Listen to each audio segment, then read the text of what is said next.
Long live Donald Trump! Long live Donald Trump! যুক্তরাষ্ট্রের নির্বাচনের আগে ডোনাল্ড ট্রাম্পের ছবি সামনে নিয়ে তার বিজয় কামনায় এভাবেই প্রার্থনা করেছিলেন ভারতীয়দের অনেকে। ট্রাম্প ক্ষমতায় আসার পর আনন্দ উদযাপনও করেছিলেন তারা।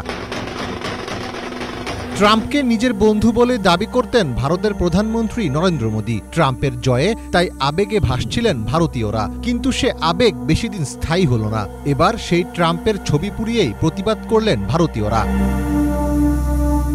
7 আগস্ট ভারতের উত্তরপ্রদেশ রাজ্যে মার্কিন প্রেসিডেন্ট ডোনাল্ড ট্রাম্পের ছবি পুড়িয়েছেন ভারতীয় ব্যবসায়ীরা। ভারতীয় পণ্যের ওপর 50% শুল্ক আরোপের জেরে রাজ্যের কানপুরে এই প্রতিবাদ কর্মসূচি পালন করেন ভুক্তভোগী ব্যবসায়ীদের একাংশ। এ সময় ট্রাম্প বিরোধী বিভিন্ন স্লোগান দেন তারা। আমরা আমেরিকার কোম্পানিগুলোর বিরুদ্ধে প্রতিবাদ করব। যদি আমেরিকা আমাদের কথা না শুনে তাহলে আমরা আমেরিকান পণ্য কেনা বন্ধ করে দেব এবং আমদানি রপ্তানি সম্পূর্ণরূপে বন্ধ করে দেব। ভারত স্বনির্ভরতার দিকে এগিয়েছে, আমাদের কাছে পর্যাপ্ত পণ্য আছে। ট্রাম্পের এসব হুমকি আমাদের প্রয়োজন নেই।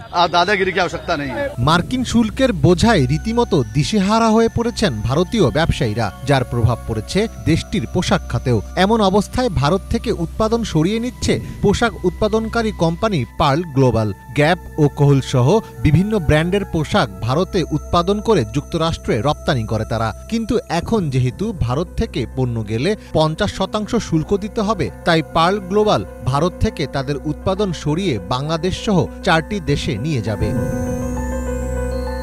রয়টার্সকে দেওয়া এক সাক্ষাৎকারে পার্ল গ্লোবালের মহাপরিচালক পল্লব ব্যানার্জি জানিয়েছেন, মার্কিন ক্রেতাদের চাপে পড়েই তারা এই সিদ্ধান্ত নিয়েছেন। ভারতে যেসব পোশাক উৎপাদন হতো সেগুলো এখন বাংলাদেশ, ইন্দোনেশিয়া, ভিয়েতনাম এবং গুয়েতেমালার 17টি কারখানায় নিয়ে যাওয়া হবে। এতে করে উচ্চ শুল্ক এড়ানো যাবে। পল্লব ব্যানার্জি বলেন, সব ক্রেতারা সার্বক্ষণিক আমাকে ফোন দিচ্ছেন, তারা চান আমরা উৎপাদন ভারত থেকে অন্য দেশে নিয়ে যাই। নয়াদিল্লির ওপর 50% শুল্ক আরোপের ঘোষণা দেওয়ায় পাল্টে গেছে ভারত যুক্তরাষ্ট্র দ্বিপাক্ষিক সম্পর্কের সব হিসাব নিকাশ। বিশ্লেষকদের মতে মার্কিন অভ্যন্তরীণ রাজনীতিতে অর্থনৈতিক জাতীয়তাবাদের প্রচার ট্রাম্পের অন্যতম প্রধান কৌশল। তবে এই কৌশলের বিরূপ প্রভাব পড়ছে ভারতসহ বিশ্বের বিভিন্ন দেশের ওপর। মীর ফজলে রাব্বি, বাংলা ভিশন।